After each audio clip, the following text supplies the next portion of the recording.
In case you haven't heard, it is quite hot in Britain at the moment. Not today. Today's actually, it's muggy today, like it's sticky. It's not nice. That's not the point. Right, it's hot weather.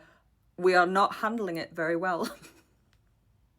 We're not built for it. This is not what we're supposed to be doing. We don't have the infrastructure. We don't have it. Anyway, I was just over the road having my breakfast and I was whinging about it being too hot. I can't sleep, blah, blah, blah, blah. And this older fella started talking about the great heat wave of 1976 and about how today, like, we're all just a bunch of wusses and that it was catastrophic, and they just got on with it stoically. I thought, right, I'm going to go home and look this up. So I looked up the heat wave of 1976 because that always gets dragged up when it's hot in Britain, just to see what happened and if the British people managed to stoically keep calm and carry on during this period.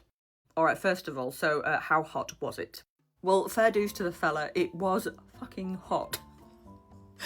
For 16 consecutive days, the temperature hit over 30 degrees C, 86 Fahrenheit, and then immediately after that, for another 15 days, it got to 32.2. There were some places in Britain where it exceeded 35 degrees C. So that is a very, very hot month. And during this month, there was pretty much no rainfall. In fact, in certain places of the country, there was no rain for 45 days. And just for a bit of context, the average temperature for July at this point in 1976 was 17.5 degrees C. I think that's 63 Fahrenheit.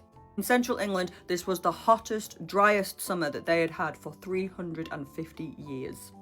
So to the next question, how did the great British populace deal with this? Did they stoically carry on? Were they calm? Were they practical?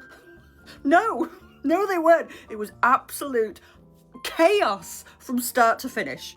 Reservoirs dried up. The top here, this is a young lady just sunbathing at the bottom of a reservoir that used to be filled. Rivers ran dry. I mean, this is like biblical stuff.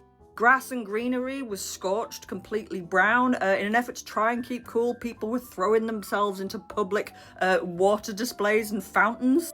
Wildfires broke out across the country, leading to fire engines and fire services being stretched ridiculously, like 4 times the amount of calls. I think that I read somewhere that it caused £500 million worth of damage, just the fires.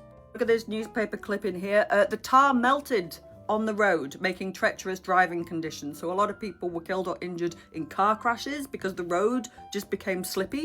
People died, and not just like a few people either, like reading this report here, but there was like a 20% spike in excess mortality that year. And there was stuff like heat stroke and hospital admissions were off the charts, but it also led to loads of accidents, car accidents, walls collapsing apparently because of the heat. But my favourite bit, and this is very British, just over here, is that sales of beer and shandy shot up, so not a completely bleak picture.